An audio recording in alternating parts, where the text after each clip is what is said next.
అందరి తాలూకా పద్ధతిని కొడుకుని అందరి తాలూకా అభిప్రాయాలు తెలుసుకుని మన్నలను పొంది ఇవాళ నామినేషన్ చేస్తాం. ఓకే, ఇంకేముందా చెప్పండి. క్యాంపు రాజకీయాలు అంటే ఒక్క విషయాన్ని మీరు గుర్తుంచుకోవాలి. మీరు అడిగితే చెప్తున్నాను నేను. మీరు అడుగుతున్న ప్రశ్న ఏ పేపర్ నుంచి? ఏబిఎన్ ఆంధ్రజ్యోతి అడుగుతున్న ప్రశ్న ఏంటంటే క్యాంపు రాజకీయాలు అంటారు. నేను చెప్తుంది ఏంటంటే ప్రజాస్వామ్యబద్ధంగా 838 ఉన్నప్పుడు 530 పైసలకే మా పార్టీకి ఉన్నప్పుడు నేను ఇవాళ పేపర్లో చూశాను. ఇవాళ నిన్న ఎవరో ఒక ఇండస్ట్రీస్ వచ్చి పోటీగా పెడతారు అనే విషయాన్ని నేను చూశాను. దేనికోసం పెడుతున్నారు? ఎందుకోసం పెడుతున్నారు? వ్యాపారం కోసమా? రాజకీయం అంటే ఇది వ్యాపారమా? వ్యవహారమా? చెప్పండి. ముందు దానికి ప్రశ్న తీసుకోండి.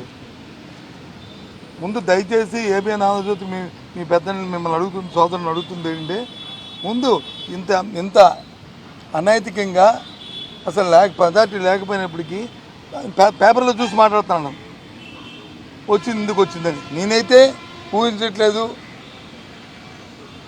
తెలుగుదేశం పార్టీ అంత అమాయకత్వంగా ఈ పోటీలో నిలబడద్దని నేనైతే ఊహించట్లేదు, నేను అనుకోవట్లేదు. పెడితే మాత్రం అది ఒక దుశ్చర్యే. పెడితే మాత్రం ఒక దుశ్చర్యే. అంటే రాజకీయాలను వ్యాపార రీత్యా చూస్తున్నట్టు పరిస్థితి. కాబట్టి ఆ లైన్లో ఆలోచన చేయండి. ఏమైనా ఇంక విషయాలు ఉంటే రేపు 13వ తారీఖు ఫైనల్ అయిపోయిన తర్వాత అప్పుడు కూర్చొని వాస్తవంగా పారావైజు మనం వచ్చి అన్ని విషయాలు మనం మాట్లాడుకుందాం. ఓకేనా? చెప్పాను కదా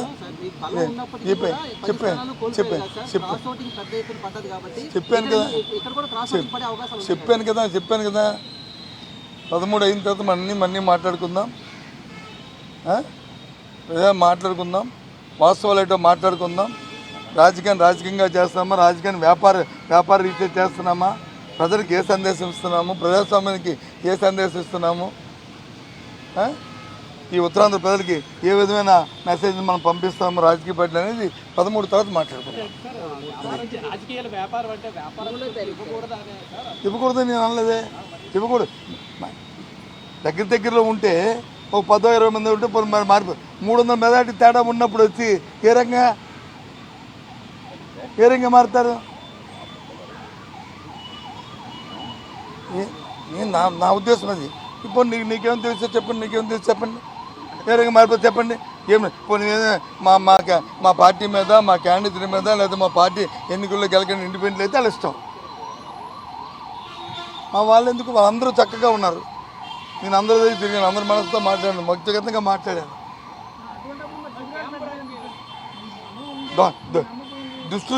దుస్తులకి దూరంగా ఉందామని దుస్తులకి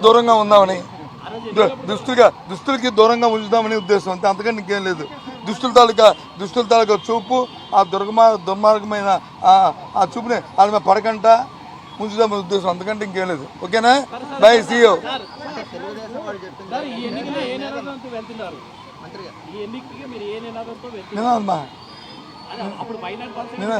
నినాదం ఏంటి? అది ఆ నినాదం. ఇవాళ నినాదం మాకు మెజార్టీ ఉంది, మేము పోటీ చేస్తున్నాం. మేము ప్రజాస్వామ్యంలో ఇది ఒక ప్రక్రియ కాబట్టి ఆ ప్రక్రియ ప్రకారం మేము పోటీ చేస్తున్నాము. దాన్ని ఎవరైనా ఆమోదించవలసిందే, హర్షించవలసిందే.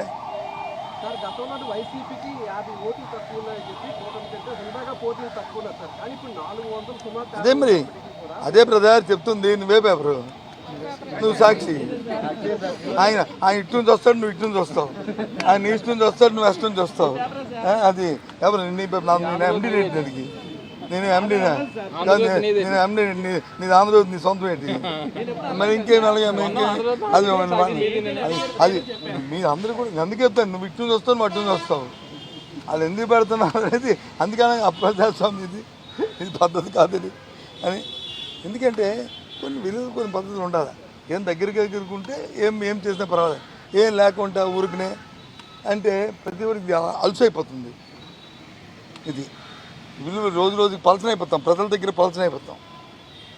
పర్వాలేదని ఆ పాత్ర నమ్మకంట వ్యక్తిత్వాన్ని నిలబెట్టుకోవాలనేది నా కోరిక. నేనైతే ఇంకా అనుకుంటున్నాను అంత ఈజీగా పార్టీ నిర్ణయం తీసుకోదని చెప్పింది. తీసుకుంది అనుకో, ఓకే.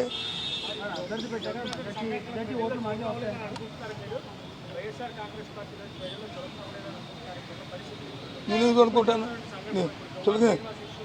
ఇది అంటే బాగోదు కానీ మా దొండ సత్యనారాయణ గారు ఎక్కడున్నారో, చనిపోయి ఆత్మ ఎక్కడుందో కానీ ఒకదానికి ముడిపెట్టకండి. ఒకదానికి ముడిపెడితే ఇంకెక్కడికి వెళ్ళిపోతుంది. నేను మాట్లాడడం నేను నా స్థాయిలో నేను మాట్లాడడం బాగోదు, ఎక్కడికో వెళ్ళిపోతుంది. నీకు అర్థం, నువ్వు షర్ట్ వేసుకున్నావు, లోన్ ఏమవుతుందో నాకు తెలియదు అనుకుంటున్నావా, నేను షర్ట్ వేసుకున్నావు నాకేమవుతుందో తెలియదు అనుకుంటున్నావు. అందుకు ఇవన్నీ అప్రస్తుతం. ఇక్కడ వరకు కన్ఫైన్ అవుదాం మనం, ఈ రాజకీయం వరకు కన్ఫైన్ అవుదాం, మిగతా విషయాలు వద్దు. Okay, bye, see you, good luck. మీరు నాయకులేండి, నేను ఎవరు కాదండి. ఎలాగే నాకు అర్థం అవుతుంది. పుట్టాను, పెరిగాను, ఇక్కడ ఉన్నాను, నా భార్య ఇక్కడ ఉంది, నేను ఇక్కడ ఉన్నాను, నా ఇల్లు ఉంది, నా వాగు ఉంది, ఆస్తి ఉంది. ఇప్పుడు మరి మిగతా వాళ్ళ సంగతి చూసుకుంటే నేను అసలు ఆడికి వెళ్ళను. నేను ఆడికి వెళ్ళను, నాకు లీస్ట్ బాధరు. కానీ ఎలాగా కంపారిజన్ చేసుకుంటే మిగతా ఆ విషయాన్ని మిగతా వాళ్ళు అడగండి, అప్పుడు నన్ను అడగండి. అట్నుంచి రండి, మా ఏందో అన్నారు సాక్షి కదా, అట్నుంచి సాక్షితో రండి, వెస్ట్లో రండి, ఈస్ట్లో రాకండి. ఓకేనా, బాయ్, సీ యూ.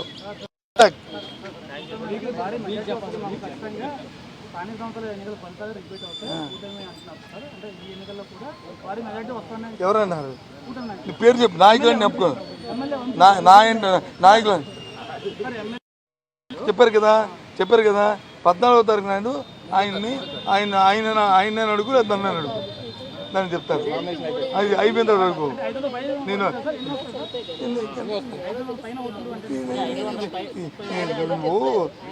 చిన్న మాట్లాడి తెలుగా పెద్ద మాట్లాడలేదు కానీ ఎన్నో వస్తుంది సార్ అంటే నేనేం చెప్తాను, 538 ప్లస్ ఇంకో ఓటు అవతల పక్కన వస్తా నేను చెప్తానా?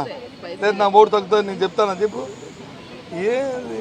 ఓకేనా, bye, see you, good luck, thank you. ఎల్లుండి వచ్చి కాఫీ టీ తక్కువ మాట్లాడుకున్నాం.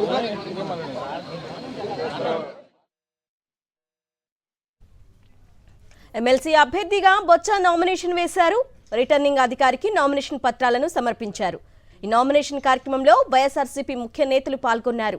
ఎమ్మెల్సీ ఎన్నికల్లో ఇప్పటికే వైఎస్ఆర్సీపీకి పూర్తిస్థాయి బలం ఉంది. 840 ఓట్లలో వైఎస్ఆర్సీపీకి 620కు పైగా ఓట్లున్నాయి. కూటమికి కేవలం 200 ఓట్ల సంఖ్యాబలం మాత్రమే ఉంది.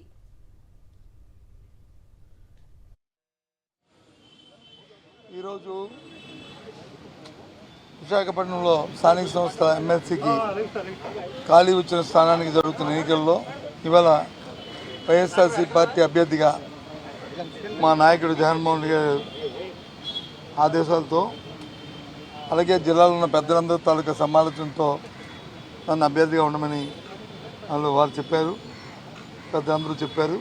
ఆ మేరకు ఈరోజు వచ్చి నామినేషన్ దాఖలు చేయడమైంది. ప్రజాస్వామ్యబద్ధంగా ఈ ఎన్నికల్లో మొత్తం ఎన్నికల్లో 838 ఓట్లు ఉన్నాయి. దాంట్లో మెజారిటీ 530 పైచిలకే వైఎస్ఆర్సీ పార్టీకి మెజారిటీ ఉంది. కాబట్టి ఆ నేపథ్యంలో ఇవాళ ఈ ఎన్నికల్లో మేము పోటీ చేస్తున్నాం.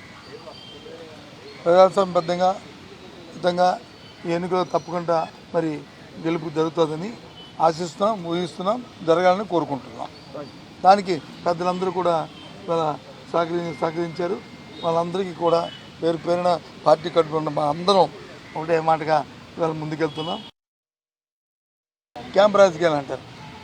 నేను చెప్తుంది ఏంటంటే ప్రజాస్వామ్యబద్ధంగా 838 ఉన్నప్పుడు 530 పైసలకే మా పార్టీకి ఉన్నప్పుడు నేను ఇవాళ పేపర్లో చూశాను. ఇవాళ నిన్న ఎవరో ఒక ఇండస్ట్రీస్ వచ్చి పోటీగా పెడతారు అనే విషయాన్ని నేను చూశాను. దేనికోసం పెడుతున్నారు? ఎందుకోసం పెడుతున్నారు? వ్యాపారం కోసమా? రాజకీయం అంటే ఇది వ్యాపారమా? వ్యవహారం చెప్పండి. ముందు దానికి ప్రశ్న తీసుకోండి. ముందు దయచేసి ఏబిఎన్ ఆంధ్రజ్యోతి మీ పెద్దల్ని మిమ్మల్ని అడుగుతుంది, సోదరుని అడుగుతుంది ఏంటంటే, ముందు ఇంత అనైతికంగా అసలు పదార్థి లేకపోయినప్పటికీ పేపర్లో చూసి మాట్లాడుతున్నాను వచ్చింది ఎందుకు వచ్చిందని. నేనైతే ఊహించట్లేదు తెలుగుదేశం పార్టీ అంత అమాయకత్వంగా ఈ పోటీలో నిలబడద్దని నేనైతే ఊహించట్లేదు, నేను అనుకోవట్లేదు. పెడితే మాత్రం అది ఒక దుచ్చర్యే, పెడితే మాత్రం దుచ్చర్యే, అది పెడితే మాత్రం ఒక దుచ్చర్యే. అంటే రాజకీయాలు వ్యాపార రీత్యా చూస్తున్నట్టు పరిస్థితి. కాబట్టి ఆ లైన్లో ఆలోచన చేయండి. ఈవెన్ ఇంక విషయాలు ఉంటే రేపు 13వ తారీఖు ఫైనల్ అయిపోయిన తర్వాత అప్పుడు కూర్చొని వాస్తవంగా పారావైజు మనం వచ్చి అన్ని విషయాలు మనం మాట్లాడుకుందాం. ఓకేనా?